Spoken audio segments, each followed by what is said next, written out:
এই দেশটা না থাকলে, এই দেশের পতাকাটা না থাকলে পৃথিবীতে আমাদের দাঁড়ানোর কোনো জায়গা নেই। আজকে অনেক দেশ আছে, আজকে কাশ্মীরের দিকে তাকিয়ে দেখেন, আজকে প্যালেস্টাইনের দিকে তাকিয়ে দেখেন, একটা মাতৃভূমির জন্য তারা যুগের পর যুগ ধরে কিরকম ভাবে লড়াই করে যাচ্ছে, কিন্তু কিরকম ভাবে নিষ্পেষিত হচ্ছে। পৃথিবী যেখানে যাই না কেন, যেখানেই থাকি না কেন, আমরা জানি যে আর যাই হোক না কেন আমার ঘরে ফেরার একটা জায়গা আছে। বাংলাদেশকে, বাংলাদেশের আগামী প্রজন্মকে আগামীর দিকে এগিয়ে নিতে গেলে বিশ্ব মানচিত্রে আমাদেরকে প্রতিযোগিতায় টিকে থাকতে হবে।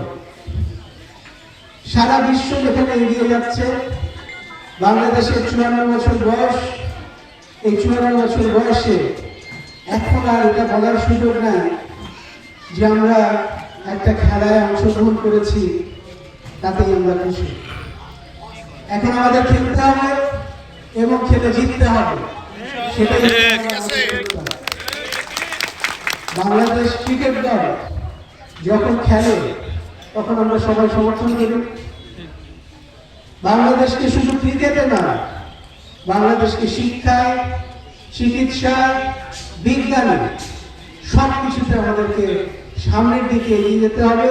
বিশ্ব প্রতিযোগিতায় অংশগ্রহণ করে সারা পৃথিবীকে দেখিয়ে দিতে হবে আমরাও পারি। আমাদের এই অঞ্চলের সবচেয়ে বড় সমস্যা আমরা যেটা দেখেছি সেটা হচ্ছে সুচিকিৎসার সমস্যা। আমাদের সামনে দৃঢ় প্রত্যয় হবে পঞ্চগড়ের মানুষকে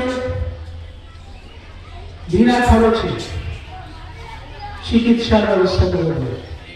পঞ্চগড়ের প্রান্তিক মানুষকে, যাদের সমর্থ আছে তাদের কথা আলাদা, কিন্তু পঞ্চগড়ের প্রান্তিক মানুষদের বিনা খরচে চিকিৎসা, এটাই হচ্ছে আমাদের এই নির্বাচনের প্রথম প্রত্যয়। আমাদেরকে ঐক্যবদ্ধভাবে কাজ করতে হবে।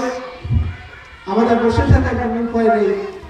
আমরা যদি নির্বিকার থাকি, যেরকম সিরাজউদ্দৌলার পরাজয়ের পরে মুর্শিদাবাদের অনেক মানুষ বসেছিল, সেই ক্ষেত্রে আমরা কিন্তু যেই সামনের বাংলাদেশকে স্বপ্ন দেখছি, যেই বাংলাদেশকে আমরা স্বপ্ন দেখছি, যেটা পৃথিবীর মানচিত্রে নিজেদেরকে শক্ত একটা অবস্থানে নিয়ে যাবে, সেটা আমরা প্রতিষ্ঠা করতে পারব না।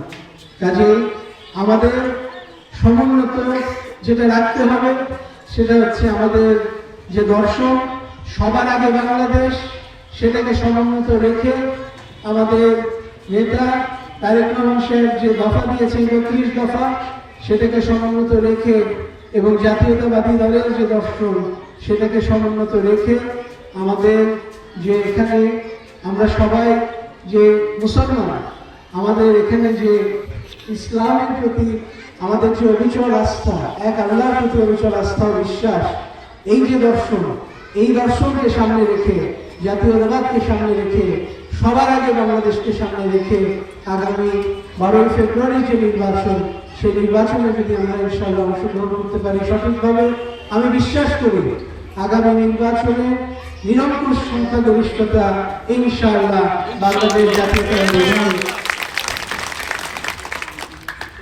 পাবে এবং সরকার গঠন করবে। আমাদের সহনশীলতা হবে, ধৈর্য ধরতে হবে, ঐক্য থাকতে হবে।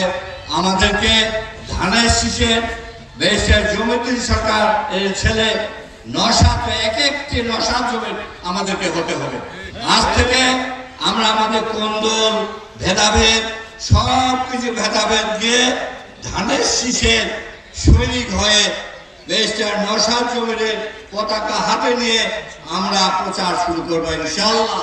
আপনারা সবাই রেডি আছেন তো? আমাদের মার্কাটা কি? যাত্রা আমাদের শুরু হবে। নির্বাচনে যদি মেলে চলে ধানের শীষে আমরা ভোট চাবো প্রত্যেকে।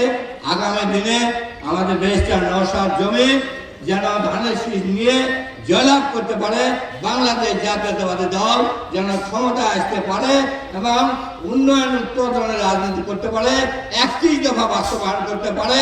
I have a plan,